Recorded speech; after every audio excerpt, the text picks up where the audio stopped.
All right, people, it is time to print some tendies. That is right, we are going to do my first options contract today on this video, and I'm a little bit nervous about it. I have not ever written an options contract before. What I'm gonna do today is write a cash secured put on Fidelity. This is something that I have been trying to learn more about for months now. I got approved for options trading on Fidelity months ago, and I have yet to make my first options contract. I kept thinking that I should just spend some more time and try to learn a little bit more, see what others are doing, learn a little bit more, but when it comes right down to it, you're a beginner until you just do it.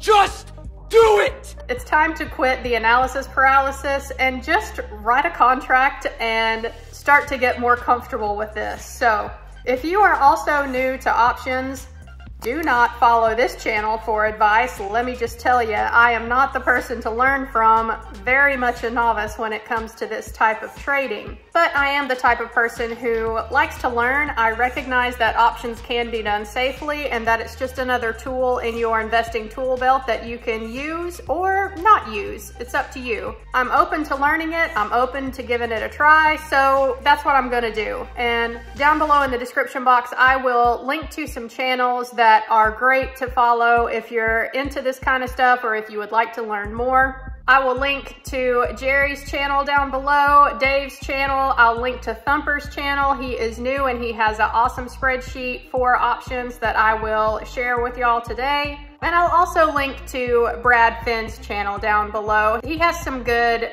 explanatory videos about different types of options if you're interested in learning more about this. So given that my goal here on this channel is to reach financial independence and retire early, I see no problem in learning another investing tool, and I am happy to share that journey with y'all. So with that said, let us hop into my Fidelity account and we'll get my first options trade done.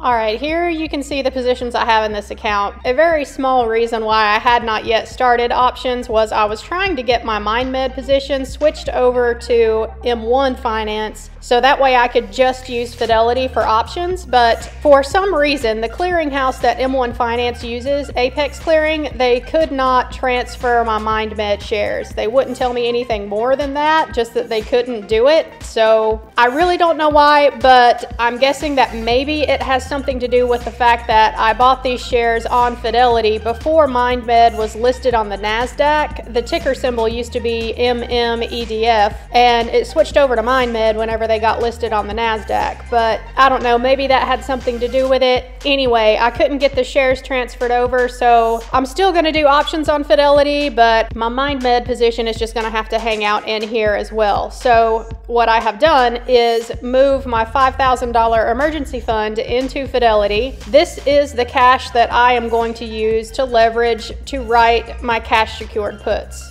And for me, I have decided that I would like to write cash secured puts against TQQQ. So I'm gonna go up here and search for TQQQ, and I'm gonna click on the options to bring up the options chain. Hi there, it is the next morning.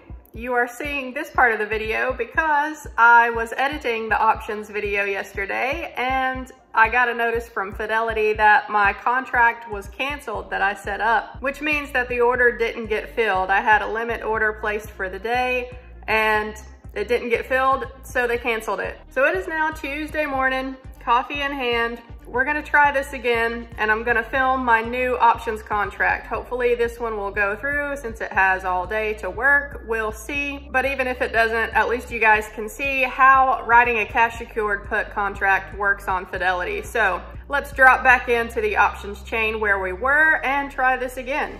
All right, here we are looking at the options chain. I'm going to just bring up the put side again. And yesterday, when my contract didn't go through, I was actually looking at some of the later dates that were possible. I'm going to get rid of some of these that are earlier and just bring up the later dates. If I have a little bit of patience and go out a little longer than what I was looking at yesterday, then the premiums they offer are better. So I'm going to go into September and do one of these. I do not know what all of these numbers mean, what all of this volume stuff is. If any of y'all have any feedback about that, let me know down below. But let's just pick this one at the bottom. We want sell to open. This is where we double and triple check everything to make sure that everything is correct. So I want sell to open. One contract is 100 shares. Expiration date of September 17th, and the strike price, I want a whole lot less than 110.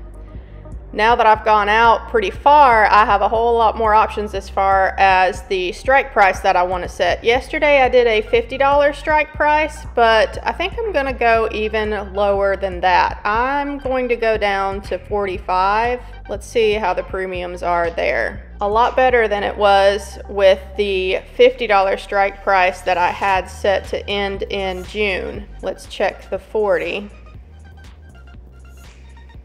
Drops a little bit at 40. Let's try 47.50.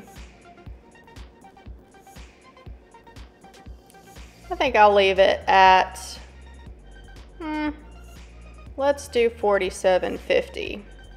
And limit price, I'm going to put it somewhere between mid and ask, so let's try 150. See if that will go through.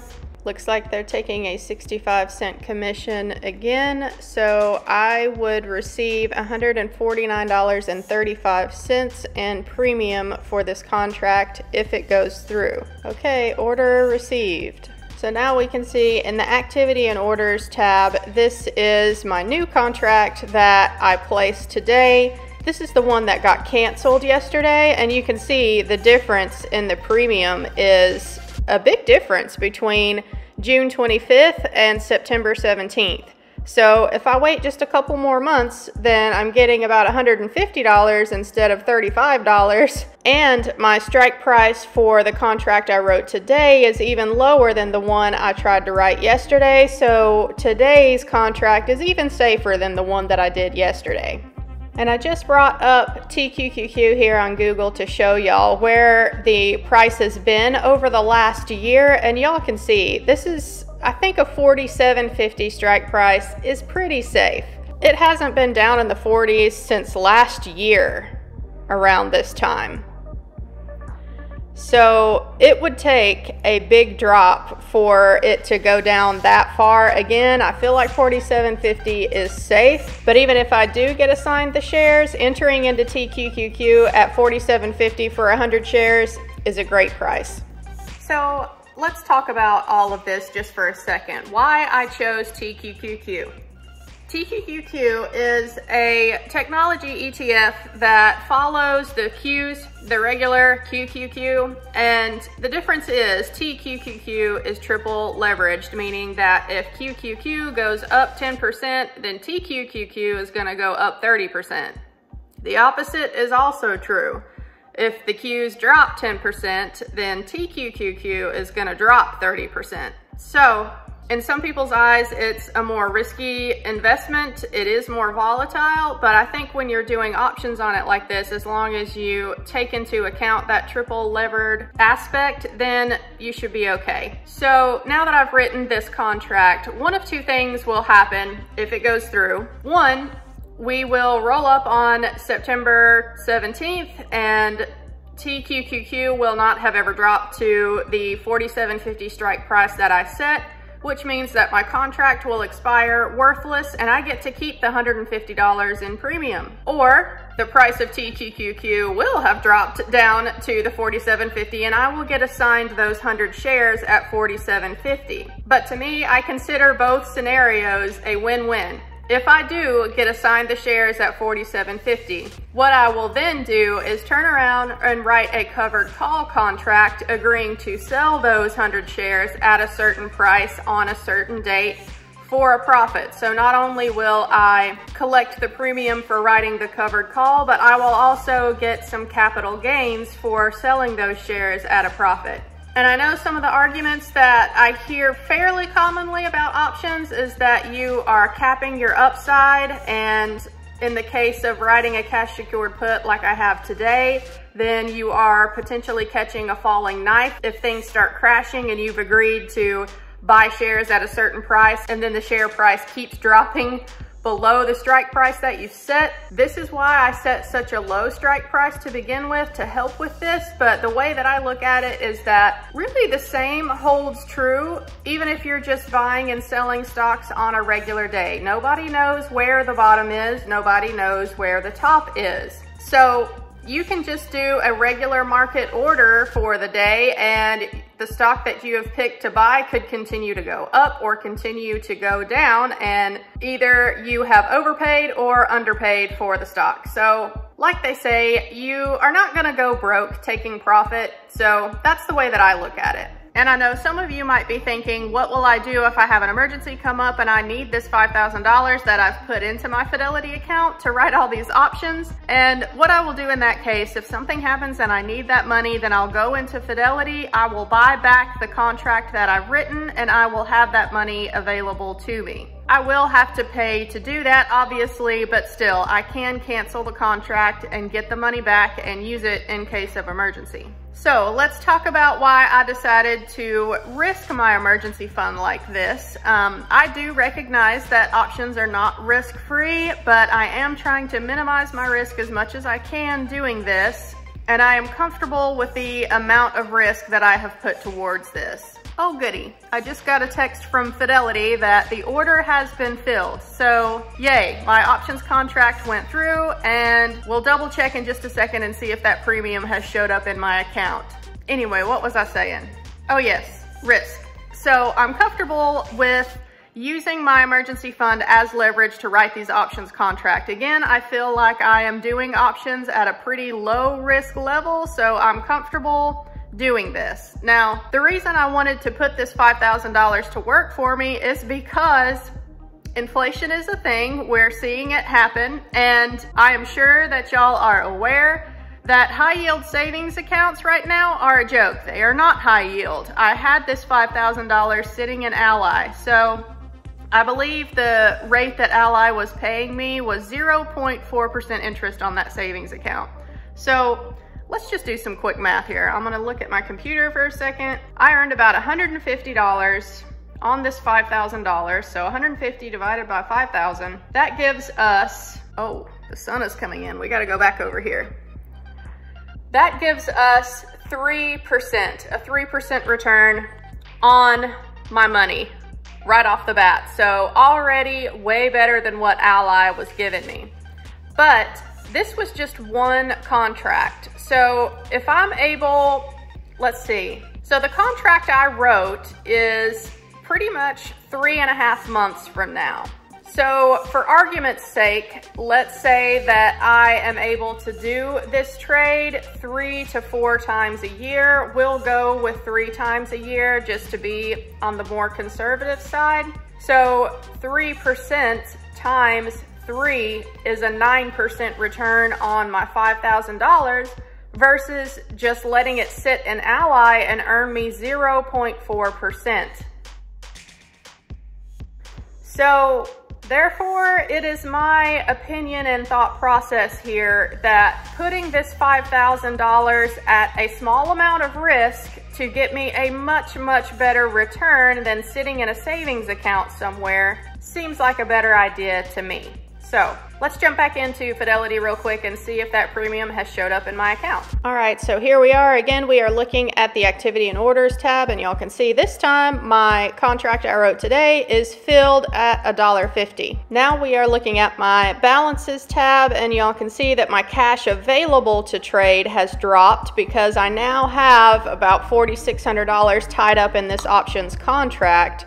But if we expand that out, then we can see where my premium is showing up here, this $149.31. And looking at my positions tab here, y'all can see that I have $149.31 in pending activity. Not bad at all, guys. In the matter of a few minutes here, I have not only managed to print some Tendies, I printed a Benji, y'all. So I can see the appeal for options, and I can also see how someone might decide to become too risky with this, get a little too greedy with this, looking at premiums, and decide to do something that they later regret. So I'm gonna try not to go down that path. We're gonna keep it pretty minimal risk here, and I will keep learning as I go. Now, I wanna show y'all the options tracker spreadsheet that Thumper has over on his channel. Guys, he's offering this for free, so I will link to his channel in the description box below. Make sure you go down there and check out his channel. He also has a video explaining how to use this tracking spreadsheet that I am gonna have to watch again, because this spreadsheet is way beyond my skills with Google Sheets. So I'll definitely watch the how-to again, but for the time being, I want to go ahead and log this cash secured put into that spreadsheet while we're here. All right, here it is, the options contract spreadsheet. I have renamed it to Printing Tendies, and y'all can see the link to the tutorial is down here at the bottom on the first page. So let's go ahead and click on the options tab, and I will log this contract that I wrote today. So y'all can see I had already filmed all of this from yesterday, but yeah, we're going to change this up because this contract got canceled. The one I wrote today went through, and I like the one I wrote today better. It just requires a little bit more patience, but I'm okay with that. I got a much better premium for going out a little bit farther. So 5/25, expiration date is September 17th. It is a put. This is buy or sell. I sold a cash secured put contract. The stock price currently, let's look that up again. TQQQ. Right now it's at 101.86, so we're dropping. Doesn't matter. 101.86. And the strike price I set was $47.50. Premium I collected was $1.50. One contract, they charged me a 65-cent fee, which means that I should have $149.35 as premium collected, but that's not what it said, right? Let's double check that. I think it said $149.31. Yeah, it says $149.31 in pending activity. Let's just go with that then. So that is 4 cents more that they're charging me, I guess. 69 cents. Okay, so I think that is logged all right. I like this section that he added over here. This section keeps track of all of the trades that you've made and your overall profit and loss, so that's cool. All right, guys, I hope that you enjoyed this first cash secured put options contract written by me on Fidelity. If I have done anything wrong, please let me know in the comment section down below. Once again, I want to emphasize that this is not the channel you need to follow to learn from. I am just sharing my own experience as a beginner with options on my channel, but I do have several good resources linked for you down below if you'd like to learn more about options and get into it yourself. So if you'd like to follow me on my FIRE journey, again, the whole goal here is to reach financial independence and retire early, so I am more than okay with learning this new trading strategies. If you want to follow me while I'm striving for FIRE on a single income here in North Carolina, then click that subscribe button down below. Don't forget to leave me a like, and I'll catch y'all in my next video. Bye, guys.